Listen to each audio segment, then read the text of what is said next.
Hello and good evening students. So finally आज CBSE ने एक नोटिफिकेशन इशू किया है और इसका फ़ायदा अब लाखों हज़ारों बच्चों को मिल सकता है जिनको क्लास 10th और क्लास 12 का रिपोर्ट कार्ड मिलने के बाद ऐसा फील हुआ कि उनके मार्क्स तो सीबीएसई ने बहुत कम दिए हैं। हमने तो क्वेश्चन पेपर बहुत अच्छा किया था लेकिन हमारे मार्क्स इतने कम क्यों आए हैं। तो इसके लिए सीबीएसई ने एक स्टेप लिया है और इस स्टेप को फॉलो करते हुए आप भी अब अपने मार्क्स को इंक्रीज करवा सकते हैं। सीबीएसई ने एक चांस दिया है उन सभी बच्चों को जो अपना मार्क्स देखने के बाद कहीं ना कहीं डीमोटिवेट हुए हैं कि सर हमारे मार्क्स तो ज़्यादा आने चाहिए थे। टर्म 1 में तो हमारे मार्क्स बहुत अच्छे आए थे लेकिन टर्म 2 में हमारे मार्क्स कम क्यों रह गए। तो सीबीएसई ने फाइनली इन सारे बच्चों को ध्यान में रखते हुए एक नोटिफिकेशन इशू किया और ये जो नोटिफिकेशन है आप देख सकते हैं किस दिन इशू हुआ है। ये जो नोटिफिकेशन ये 23 जुलाई को इशू हुआ है और इस नोटिफिकेशन के थ्रू अब आप अपने मार्क्स को इंक्रीज़ करवा सकते हैं। अब अपने मार्क्स को इंक्रीज़ करवाने के लिए आपको क्या करना होगा, इसके लिए मैं आपको कुछ स्टेप्स बता रहा हूँ। ये स्टेप सीबीएसई ने ही बताए हैं। उन स्टेप को फॉलो करते हुए आप अपने मार्क्स को इंक्रीज़ करवा सकते हैं। आप इस वीडियो को पूरी तरीके से देखें ताकि आपको कंप्लीट नॉलेज हो। सबसे पहले जो सीबीएसई ने ये बात बोली है कि अगर आपको मार्क्स इंक्रीज़ करवाने हैं तो आपको 3 स्टेप्स को फॉलो करना होगा और जो उसमें फर्स्ट स्टेप बताया वो है verification of marks. Right, verification of marks में जो आपका जो टोटलिंग होती है उन टोटलिंग का जो है चेक किया जाता है कि कहीं आपका जो टोटल है वो कहीं रॉन्ग तो नहीं है या फिर कुछ टोटल करते टाइम कुछ क्वेश्चन के जो मार्क्स है वो टोटल में करते टाइम कहीं रह तो नहीं गए। तो सबसे पहले सीबीएसई ने इसके लिए एक डेट अनाउंस करी है और इसके लिए सीबीएसई ने बहुत कम टाइम दिया है। 26 जुलाई से लेकर 28 जुलाई, हम बोल सकते हैं 26, 27 एंड 28, केवल बच्चों के पास 3 दिन का टाइम है। तो अगर आपको ये लगता है कि हमारे मार्क्स कहीं ना कहीं कम आए तो आप सबसे पहले अपने मार्क्स का वेरिफिकेशन करवाइए। और अगर आपको एक सब्जेक्ट का वेरिफिकेशन करवाना है तो सीबीएसई ने इसकी फ़ीस जो है 500 रुपीज़ पर सब्जेक्ट बताई है। अगर आपको एक सब्जेक्ट में करवाना है तो आपको 500 रुपीज़ का पेमेंट करना होगा और ये पेमेंट आपको ऑनलाइन करना होगा। इसका पेमेंट कैसे करना है, कैसे हमें फॉर्म फिल करना है, मैं अभी आपको बताता रहूँगा। इसके लिए आपको 3 डेज़ का टाइम है और उसके बाद 28 जुलाई के बाद आपकी जो आंसर शीट है उसको चेक किया और कुछ दिन के बाद ही जल्दी ही उसी वेबसाइट पर जिस पर आपने अपना जो है मार्क्स देखे हैं सीबीएसई की साइट पर, आपको पर्सनली सीबीएसई अनाउंस नहीं करेगी, आपको इन्फॉर्म नहीं करेगी। अब पब्लिकली जैसे आपका रिजल्ट आया था वैसे ही दोबारा से आपके मार्क्स शो होंगे, अपना रोल नंबर वगैरह जैसे आपने फिल देखा था।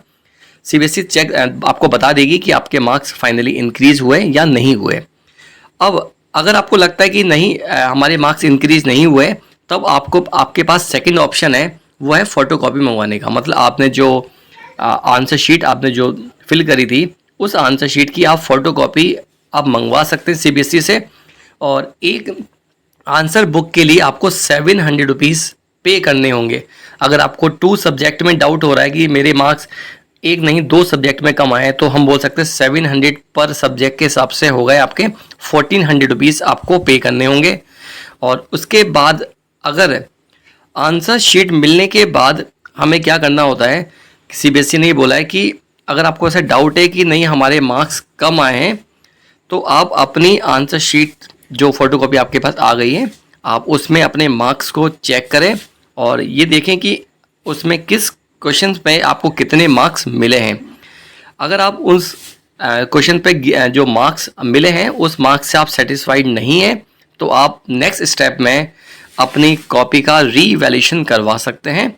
और रीवैल्यूएशन करवाने की जो डेट है वो 13 अगस्त बताई गई है। ठीक है, तो चलिए सबसे पहले आपको सेकंड स्टेप को ध्यान से मैं एक्सप्लेन कर देता हूँ। सेकंड स्टेप की जो डेट है वो है 8 अगस्त से लेकर 9 अगस्त। देखिए सिर्फ 2 डेज़ का टाइम है, मंडे एंड ट्यूसडे।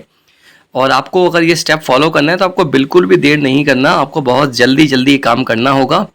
9 अगस्त के बाद आपके जो आंसर बुक है वो आपके पास आ जाएगी और 9 अगस्त से लेकर फिर सीबीएसई ने जो नेक्स्ट डेट दी है वो दी है 13 अगस्त।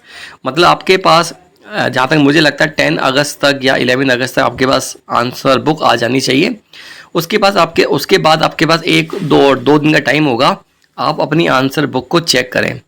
अच्छा, इसमें एक बात मैं आपको क्लियर कर दूं कि आपकी जो आंसर बुक है वो सीबीएसई के आंसर से मैच करनी चाहिए। मतलब जब हमारा जो एग्ज़ाम होता है तो सीबीएसई अपने क्वेश्चन पेपर वेबसाइट पर इशू कर देती है, और साथ में उस क्वेश्चन पेपर की जो आंसर्स होते हैं, जिसको आंसर की बोलते हैं, वो भी सीबीएसई ने साथ में इशू करती है। तो आपको अपने आंसर को सीबीएसई के आंसर शीट के साथ में मैच करना होगा, क्योंकि बहुत सारे स्टूडेंट को ही डाउट होता है कि सर हम तो हमारे स्कूल में या हमारे ट्यूशन टीचर ने, कोचिंग टीचर ने तो हमें ऐसे करवाया था, लेकिन सीबीएसई के पॉइंट ऑफ व्यू से अगर आपका आंसर मैच नहीं कर रहा तो आपको मार्क्स नहीं मिलेंगे, राइट। हाँ, अगर आपका मेथड अलग है और आपका मेथड बिल्कुल ठीक है तब आप उस क्वेश्चन पर क्लेम कर सकते हैं, ठीक है। चलिए अब हम बात करते हैं आगे। तो अगर 2-3 दिन में आपने फाइनली जज कर लिया कि हमारे किसी पार्टिकुलर क्वेश्चन में हमें मार्क्स कम मिले, तब आप 13 अगस्त और 14 अगस्त में 2 दिन में आप अपने किसी पार्टिकुलर क्वेश्चन पर जिस पर आपको लगता है कि डाउट है और मेरे मार्क्स कम आए, तब आप 100 रुपीज़ पर क्वेश्चन के अकॉर्डिंग आप अपनी आंसर शीट को चेक करवा सकते हैं, आप अपनी पूरी आंसर बुक को चेक करवा सकते हैं। लेकिन एक क्वेश्चन को चेक करने का जो चार्ज है वो 100 रुपीज़ पर क्वेश्चन है। अगर आपको ऐसा लगता है कि आपके कम से कम 3-4 क्वेश्चन गलत है, मार्क्स उसमें हमें कम मिले हैं, तो आपको 3-4 क्वेश्चन को चेक करवाना होगा, और अगर हमने 4 क्वेश्चंस को चेक कराया तो आपको 400 रुपये सीबीएसई को पे करने होंगे, राइट। होप सो आपको ये बात मेरी क्लियर हो चुकी होगी। अब मैं आपको इसका जो नोटिफिकेशन है वो शो करता हूँ। यह है फाइनली सीबीएसई का पूरा नोटिफिकेशन, और आप इसको अपनी सीबीएसई की साइट पर या फिर जो मैं अभी शो कर रहा हूँ आप इसका अपने पास नोट कर लीजिए, ठीक है। इसको आप पूरा तरीके से रीड करें, तब आपको कंप्लीट इन्फॉर्मेशन मिल जाएगी कि आपको कैसे फॉलो करना है। तो सबसे पहले इसमें बता रखा कि वेरिफिकेशन ऑफ मार्क्स करना होगा।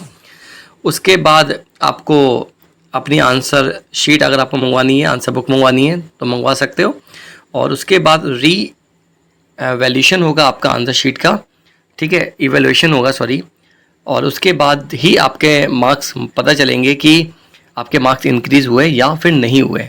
इसके लिए सीबीएसई आपको बार बार अपना रिजल्ट शो करेगी। अगर आपने फर्स्ट स्टेप को फॉलो किया, उसके बाद सीबीएसई फिर से आपको मार्क्स बताएगी, सेकंड स्टेप के बाद सीबीएसई फिर से आपको मार्क्स बताएगी, और थर्ड स्टेप के बाद फाइनली सीबीएसई फिर से आपको मार्क्स बताएगी, ठीक है। तो आप इस नोटिफिकेशन को पूरी तरीके से रीड कर लेना। इसमें जैसे जैसे स्टेप्स दे रखें आप उसी स्टेप को फॉलो करते जाए, ठीक है। मैं इसका आगे का आपको शो कर देता हूँ। यह है आगे का जो स्टेप्स है, ठीक है। इसको आप पूरी तरीके से रीड करें ताकि आपको कंप्लीट इन्फॉर्मेशन मिले कि आपको कैसे करना है। इसके कुछ पॉइंट्स मैं आपको बता देता हूँ। सीबीएसई ने ये बोल रखा है कि आपको जो भी फीस पे करनी है वो ऑनलाइन पे करनी होगी, और जो भी आपको फॉर्म फिल करना है, एप्लीकेशन फॉर्म, वो भी ऑनलाइन ही फॉर्म फिल करना होगा। ऑफलाइन ना तो कुछ आपसे फ़ीस ली जाएगी, ना ही ऑफलाइन आपसे कुछ फॉर्म लिया जाएगा, ठीक है। तो आपको जो भी काम करना है वो ऑनलाइन करना है, और जो भी डेट सीबीएसई ने बताई है आपको उसी डेट को फॉलो करना होगा। उस डेट से पहले या उस डेट के बाद सीबीएसई किसी भी फॉर्म को एक्सेप्ट नहीं करेगी। तो आप भी अपने मार्क्स को इंक्रीज़ करवा सकते हैं, बस आपको इन स्टेप्स को फॉलो करना होगा। मेरी तरफ से सभी को ऑल द बेस्ट, और अगर आपको कोई प्रॉब्लम हो तो आप कमेंट बॉक्स में अपने क्वेश्चन मुझे सेंड कर दीजिए, मैं जल्दी ही आपके डाउट को क्लियर करूँगा। Thank you.